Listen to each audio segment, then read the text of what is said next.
अस्सलाम वालेकुम। आज की वीडियो में हम करेंगे एक्सरसाइज 6C। ये है जो mathematics book 3D3 7th edition जो न्यू एडिशन आया है उसी एक्सरसाइज है ये, और इसका हम करेंगे क्वेश्चन नंबर 7 करेंगे आज की वीडियो में। इससे जो पिछले क्वेश्चन है पहले करवा चुकी हूँ, उसका लिंक मैं डिस्क्रिप्शन में दे दूँगी, आप वहाँ से देख लीजिएगा। और अगर अभी तक आपने हमारे चैनल सब्सक्राइब नहीं किया तो उसको सब्सक्राइब कर दीजिए और बेल आइकन को लास्ट भी प्रेस कर दीजिएगा ताकि आपको न्यू आने वाली वीडियोस के बारे में पता चल सके। और जो मेरा सेकंड चैनल है जिसके बीच में मेरी कुकिंग की, क्राफ्ट की, रिडल्स की वीडियोस हैं, उसका लिंक भी डिस्क्रिप्शन में है, उसको भी सब्सक्राइब कर दीजिएगा। और जो मेरी बहन का चैनल है उसका लिंक भी डिस्क्रिप्शन में है, उसको भी सब्सक्राइब कर दीजिएगा। और स्टार्ट करते हैं। क्वेश्चन नंबर 7 जो है हमारे पास वो क्या है, यहाँ पे मैं देख लेती हूँ। यहाँ पे आप देखें कि the diagram shows A B C with vertices. ये डायग्राम यहाँ पे मैंने बना ली थी, यहाँ से मैं आपको बता दूंगी कि the diagram shows triangle A B C with vertices A B and C. Find the area of triangle A B C. ये जो ट्राइंगल गिवन है इसका हमने एरिया फाइंड आउट करना है। Find the gradient of the line B and C. इसका हमने gradient find out करना है यानी कि स्लोप। और find the equation of line passing through A and C यानी कि y is equal to m x plus c. वो वाली इक्वेशन जो है वो हमने फाइंड आउट करनी है। तो अब अगर यहाँ से हम ड्रॉ करें, अब यहाँ पे क्या कह रहे हैं, हम सबसे पहले कह रहे हैं find the area of triangle A B C. तो इसका एरिया अगर हम लोगों ने फाइंड आउट करना है तो हम किस तरह इसका एरिया फाइंड आउट करेंगे। यहाँ पे अगर आप देखें तो एरिया क्या होता है हमारे पास, बेस इंटू हाइट। ठीक है, यही होता है ना। तो बेस इंटू हाइट, तो बेस तो होगी मेरे पास ये वाली, ये देखिए ना, ये ट्राइंगल है तो ये होगी इसकी बेस। तो बेस क्या यहाँ पे 1 2 यानी कि बेस क्या होगी इसकी 2 यूनिट्स।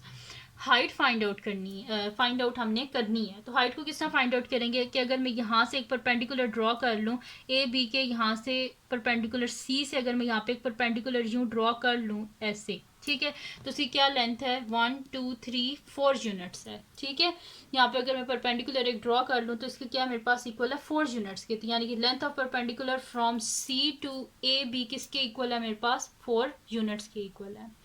तो ये चीज़ मैं यहाँ पे लिख देती हूँ कि length of perpendicular from C to A B किसके इक्वल है 4 यूनिट्स के इक्वल है। तो फिर मैं नेक्स्ट शीट ले लेती हूँ यहाँ पे। तो यहाँ पे नेक्स्ट शीट ले लेते हैं और इस पे मैं आपको ये सॉल्व करवा देती हूँ कि लेंथ ऑफ परपेंडिकुलर मैंने आपको भी यहाँ से जो डायग्राम थी उससे बताया था क्या आ रहा था 4 यूनिट्स, और उसकी जो बेस थी वो किसके इक्वल थी 2 यूनिट्स के इक्वल। तो यहाँ पे लिख देते हैं कि लेंथ ऑफ परपेंडिकुलर सोल्यूशन इसके फर्स्ट पार्ट का, तो यहाँ पे लिख देते हैं length of perpendicular from C to A B is equals to 4 units. ठीक है, अब एरिया ऑफ ट्राइंगल और बेस मैंने आपको बताया था क्या थी, हमारे पास 2 यूनिट्स थी। तो area of triangle A B C is equals to 1/2 into base into height.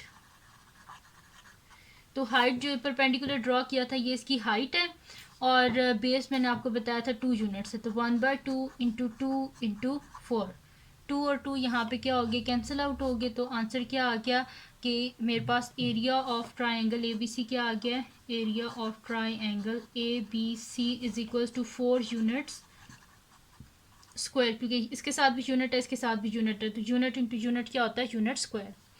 Second part start करते हैं, तो मैं यहाँ पे लिख देती हूँ सोल्यूशन सेकेंड पार्ट। तो सेकेंड पार्ट क्या यहाँ से देख लेते हैं। सेकेंड पार्ट हमारे पास है find the gradient of the line passing through B and C. Gradient find out करना, तो ग्रेडियंट का फार्मूला लगाना पड़ेगा। तो मैं यहाँ पे लिख देती हूँ gradient of line passing through B and C is equals to क्या होता है हमारे पास gradient y2 minus y1 divided by x2 minus x1।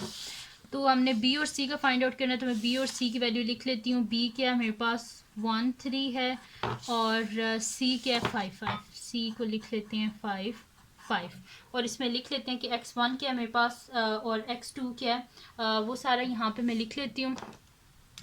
तो ये हो गया मेरे पास x1, ये y1, ये x2, ये y2। ठीक है, तो बस इस फार्मूला में सब्स्टिट्यूट कर लेते हैं।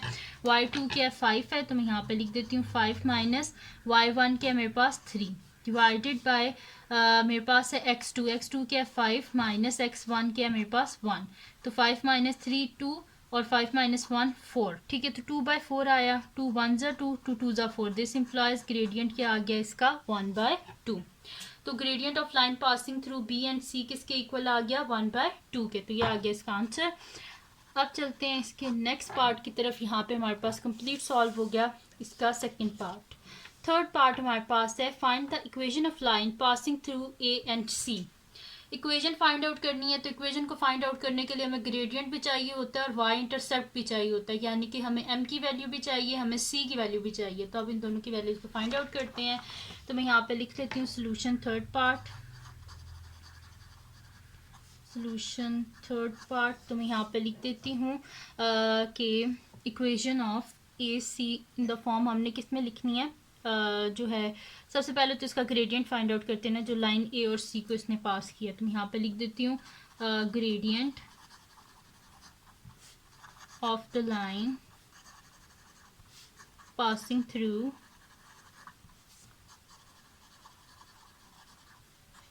A and C is equals to y2 minus y1 divided by x2 minus x1।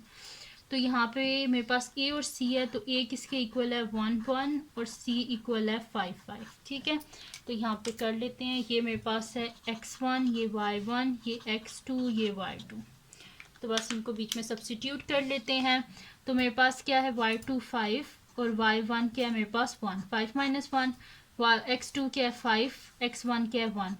तो 5 माइनस 1 4, 5 माइनस 1 4, दिस इम्प्लाइज 1, यानी कि m किसके इक्वल आ गया, gradient is equals to m किसके इक्वल आ गया 1 के। अब क्या फाइंड आउट करना है, y इंटरसेप्ट।